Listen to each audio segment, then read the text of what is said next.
And now it's time for the Nobel Lecture, which was written by laureate María Corina Machado. I now call upon Ms. Ana Corina Sosa Machado, the daughter of the Nobel Peace Prize laureate Ms. María Corina Machado, to deliver the Nobel Peace Prize Lecture for 2025. Ms. Sosa, will you please take the floor? She takes the floor on behalf of her mother to read the words her mother wrote for the occasion today.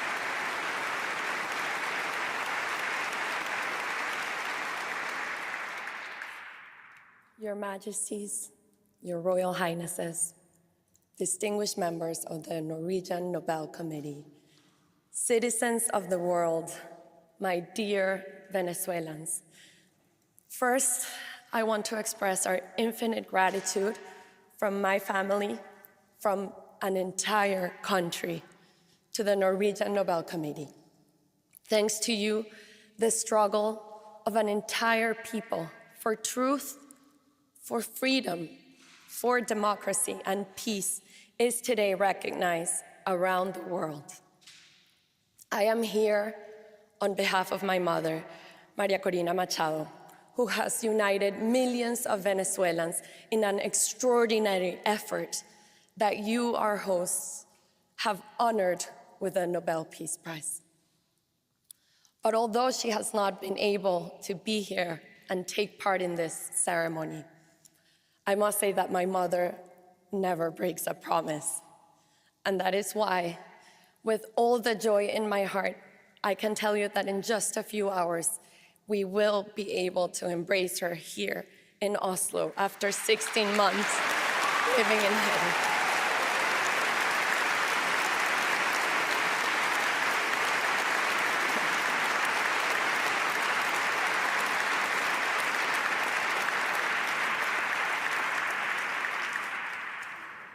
And as I await that moment to hug her, to kiss her, to embrace her after 2 years, I think of the other daughters and sons who do not get to see their mothers today. This is what drives her, what drives all of us. She wants to live in a free Venezuela, and she will never give up on that purpose. That is why we all know, and I know, that she will be back in Venezuela very soon.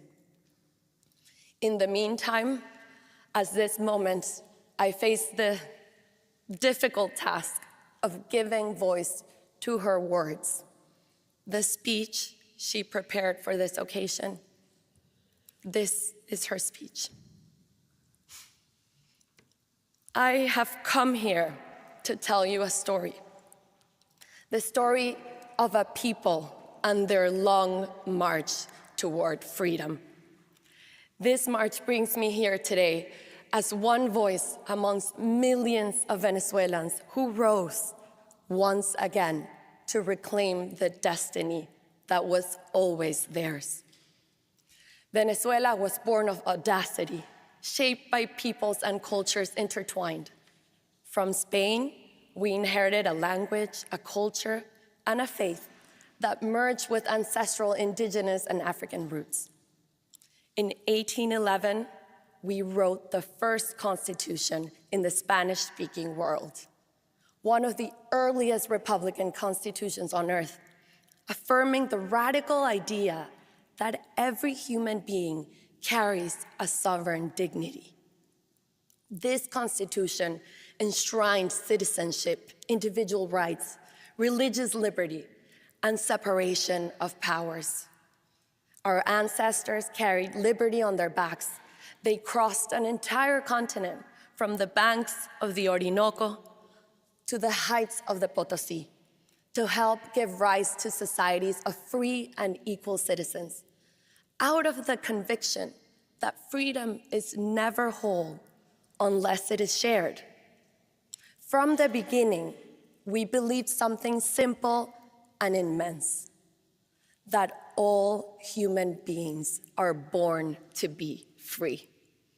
That conviction became our national soul. In the 20th century, the earth opened. In 1922, The reventón in La Rosa erupted for 9 days, a fountain of oil and possibility. In peace, we turned that sudden wealth into an engine for knowledge and imagination.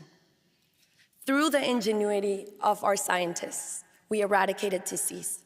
We built universities of global prestige, museums and concert halls, sent thousands of Venezuelans abroad through scholarships, trusting that free minds would return as transformation. Our cities glowed with the kinetic art of Cruz Diez and Soto. We forged steel, aluminum, and hydropower, proof that Venezuela could build anything it dared to envision. But Venezuela also became a refuge. We opened our arms to migrants and exiles from every corner of the world. Spaniards fleeing civil war, Italians and Portuguese escaping poverty and dictatorship, Jews after the Holocaust, Chileans, Argentinians, and Uruguayans escaping military regimes, Cubans escaping communism, and families from Colombia, Lebanon, and Syria seeking peace. We gave them homes, schools, and safety, and they became Venezuelans. This is Venezuela. We built a democracy that became the most stable in Latin America, and freedom unfolded as a creative force. But even the strongest democracy weakens when its citizens forget that freedom is not something we wait for, but something we become. It is a deliberate personal choice, and the sum of those choices forms the civic ethos that must be renewed every day. The concentration of oil revenues in the state created perverse incentives. It gave the government immense power over society, which turned into privilege and corruption. My generation was born in a vibrant democracy, and we took it for granted. We assumed freedom was as permanent as the air we breathed. We cherished our rights, but we forgot our duties. I was raised by a father whose life's work, building, creating, serving, taught me that loving a country meant assuming responsibility for its future. By the time we recognized how fragile our institutions had become, a man who had once led a military coup to overthrow democracy was elected president. Many thought charisma could substitute the rule of law. From 1991 onward, the regime dismantled our democracy, violating the Constitution, falsifying our history, corrupting the military, purging independent judges, censoring the press, manipulating elections, persecuting dissent, and ravaging our extraordinary biodiversity. Oil wealth was not used to uplift, but to bind. Washing machines and refrigerators were handed out on national television to families living on dirt floors, not as progress, but as spectacle. Apartments meant for social housing were handed to a select few with a condition for unquestionable obedience. And then came the ruin, obscene corruption, historic looting. During the regime's rule, Venezuela received more oil revenue than in the previous century combined, and it was all stolen. Oil money became a tool to purchase loyalty abroad, while at home, criminal and international terrorist groups fused themselves to the state. The economy collapsed by more than 80%. Poverty surpassed 86%. Today, 9 million Venezuelans have been forced to flee. These are not statistics, they're open wounds. Meanwhile, something deeper and more corrosive took place. It was a deliberate method to divide society by ideology, by race, by origin, by ways of life, pushing Venezuelans to distrust one another, to silence one another, to see enemies in one another. They smothered us, they took us prisoners, they killed us, and they forced us into exile. It had been almost 3 decades of fighting against a brutal dictatorship, and we had tried everything. Dialogues betrayed, protests of millions crushed, elections perverted. Hope collapsed entirely, and belief in any kind of future became impossible. The idea of change seemed either naive or crazy. It seemed impossible. Yet from the very depths of that despair, a step that seemed modest, almost procedural, changed the course of our history. We decided against all odds to run a primary election. And unlike any act of rebellion, we chose to trust people, to rediscover one another. We traveled by road and by dirt path in a country with gasoline shortages, daily blackouts, and collapsing communications. Forbidding from advertising, without money or media willing to speak our names, we crossed it only with our conviction. Word of mouth was our network of hope. And it spread faster than any campaign, because our desire for freedom was very much alive within us, and it had never died. The forced migration that was meant to fracture us instead united us around one sacred purpose: to reunite our families in our land. Grandparents confided in me their greatest fear: dying before meeting their grandchildren abroad. Little girls with voices too small for such sorrow begged me to bring back their mothers and siblings scattered across the continent. Our pain fused into one heartbeat: bring our children home now. In May 2023, during a rally in the town of Nirgua, a teacher named Carmen came up to me. She told me she had just run into her jefa de calle. A jefa de calle is a regime agent assigned to Carmen's block who decides, house by house, who receives a monthly food bag and who is punished with hunger. Shocked to see this woman there in that rally, Carmen asked her, "Why are you here?" And the jefa de calle replied, "My only son, who fled to Peru, asked me to be here today. He told me that if María Corina wins, he will return home. Tell me what I have to do. I'll do anything." That day, love defeated fear. 2 weeks later, we reached Delicias, a tiny village swallowed by Colombian guerrillas and drug traffickers, where not even a chicken can be sold without their permission. No candidate had gone there since 1978. And as the team climbed the mountain, I saw Venezuelan flags waving from every humble home. I naively asked, as if it was a national holiday that merited all the flags, and someone whispered, "No, here the flags are hidden. Bringing it out is dangerous." Today, people raise them to thank you for daring to come. You will leave, but we will remain identified. That day, entire families stood up to the armed groups that ruled their lives. And when we sang the national anthem together, sovereignty returned in a single fragile, defiant chorus. That day, courage defeated oppression. Our gatherings became intimate encounters of thousands. We embraced, we cried, we prayed. We understood our struggle was much more than electoral.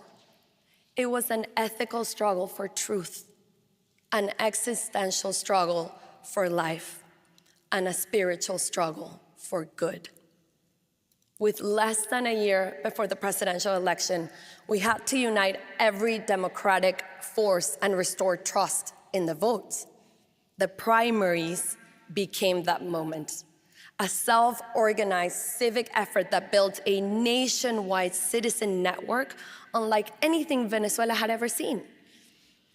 And on October 22nd of 2023, against all odds, Venezuela awoke. The diaspora, which was a third of our nation, reclaimed its right to vote. The son who had left cast his ballot alongside the mother who stayed. Lines stretched for blocks. Turnout was so overwhelming that ballots actually ran out. We trusted the people, and they trusted us back. What began as a mechanism to legitimize leadership became the rebirth of a nation's confidence in itself. That day, I received a mandate, a responsibility that transcended any individual ambition. I felt humbled and profoundly aware the weight with which I had been entrusted. Threatened by that truth, though, the regime prohibited me from running for president. It was a harsh blow, but mandates belong to the people. We set out to find another candidate who could take my place. Edmundo González Urrutia stepped forward, a calm, brave former diplomat. The regime believed he posed no threat, but they underestimated the resolve of millions of citizens, a plural, vibrant society that in all its diversity found unity in a common purpose. Communities, political parties, unions, students, and civil society stood together and worked as one so that the voice of a nation could be heard. We were 3 months from election day, and almost no one knew his name. But votes were not enough. We had to defend them. For over a year, we had been building the infrastructure to do so. 600,000 volunteers across 30,000 polling stations, apps to scan QR codes, digital platforms, diaspora call centers. We deployed scanners, Starlink antennas, and laptops hidden inside fruit trucks to the furthest corners of Venezuela. Technology became a tool for freedom. Secret training sessions were held at dawn in church back rooms, kitchens, and basements, using printed materials that were moved across Venezuela like contraband. Finally, Election Day arrived on July 28th, 2024. Before dawn, lines wrapped around blocks. A quiet, trembling hope filled the air.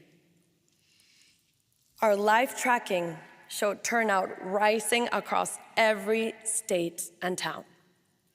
And then the electoral tally sheets, the famous actas. The sacred proof of the people's will began to appear. First by phone, then WhatsApp, then photographs, then scanned, and finally carried by hand, by mule, by canoe. They arrived from everywhere across Venezuela, an eruption of truth, because thousands of citizens risked their freedom to protect them. Confronted with our overwhelming victory, the regime issued a desperate order. Soldiers were to expel our volunteers from voting centers and block them from receiving the original tally sheets they were legally entitled to. But the soldiers disobeyed. Edmundo González Urrutia won with 67% of the vote in every state, city, and village.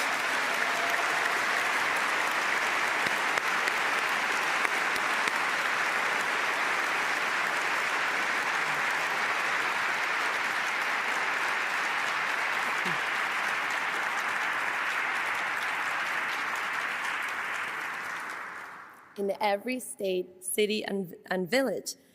Every single tally sheet told the same story. Within hours, they were digitized and published on a website for the world to see. But the dictatorship responded with terror. 2,500 people kidnapped, disappeared, tortured, homes marked, entire families taken as hostages, priests, teachers, nurses, students, anyone who dared share a tally sheet was hunted down. These are crimes against humanity, documented by the United Nations. State terrorism deployed to bury the will of the people. Some of the more than 220 children detained after the elections were electrocuted, beaten, and suffocated until they repeated the lie the regime needed, falsely incriminating themselves of being paid by me to protest.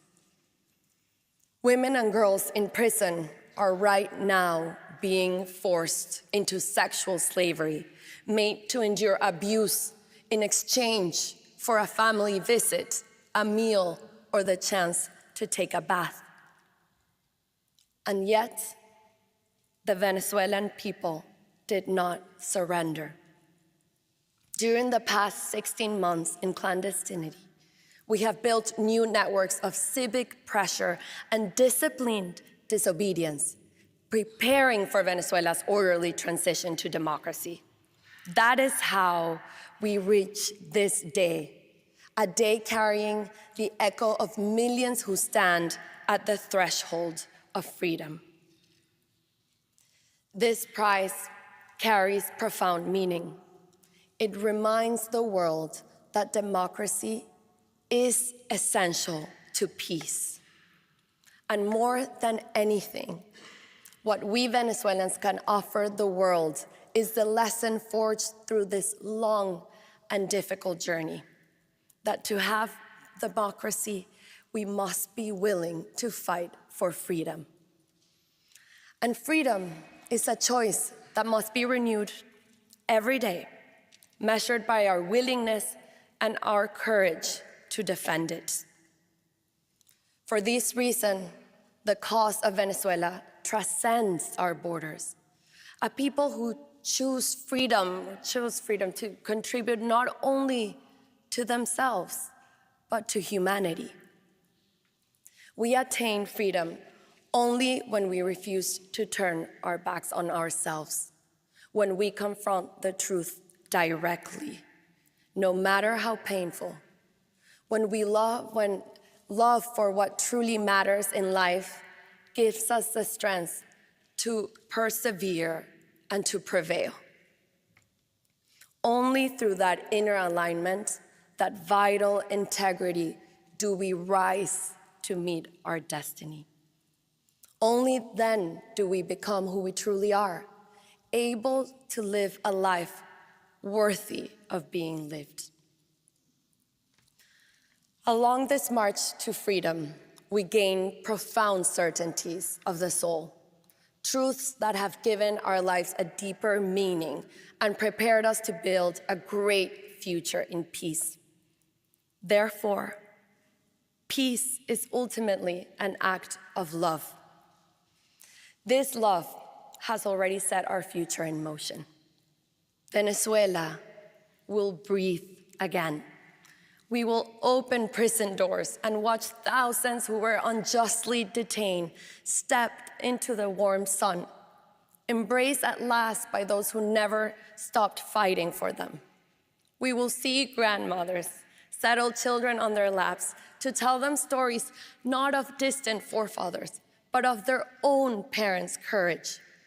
We will see our students debate ideas passionately and without fear, their voices rising freely at last.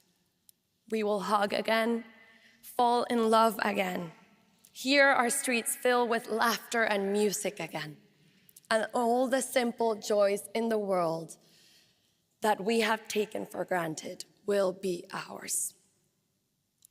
My dear Venezuelans, the world has marveled at what we have achieved, and soon it will witness one of the most moving sights of our time, our loved ones coming home.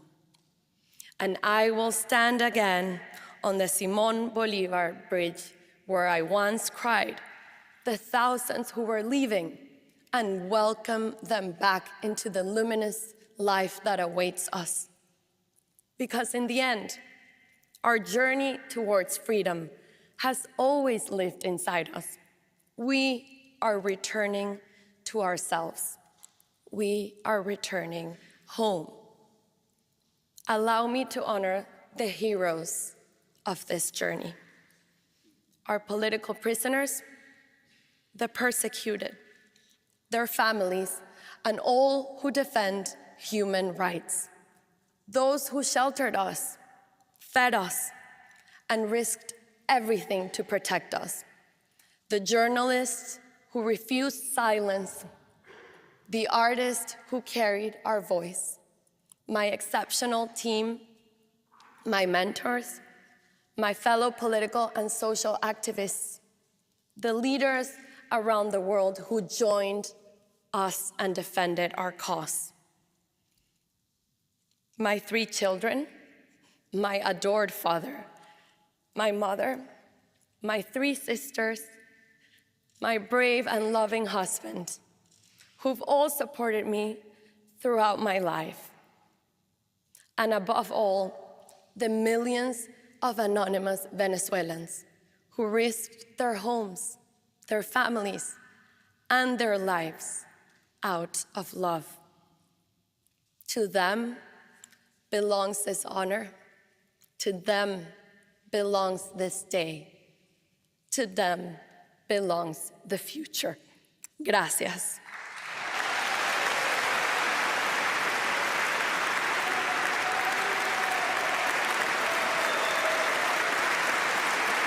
Ovation and thunderous applause from the assembled guests here in Oslo City Hall. After today's Nobel lecture delivered by Ana Corina Sosa on behalf of her mother, María Corina Machado.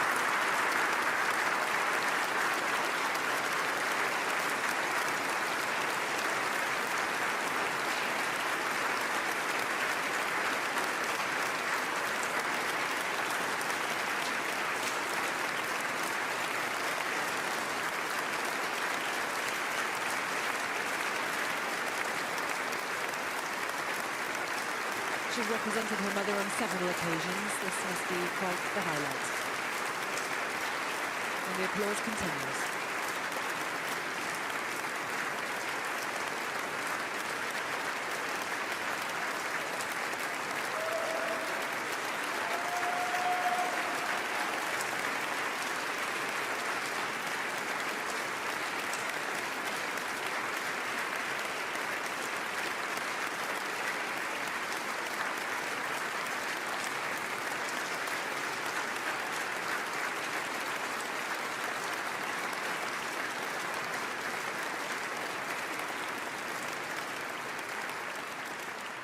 And now we approach the third and final musical interlude by an artist from the laureate's home country of Venezuela.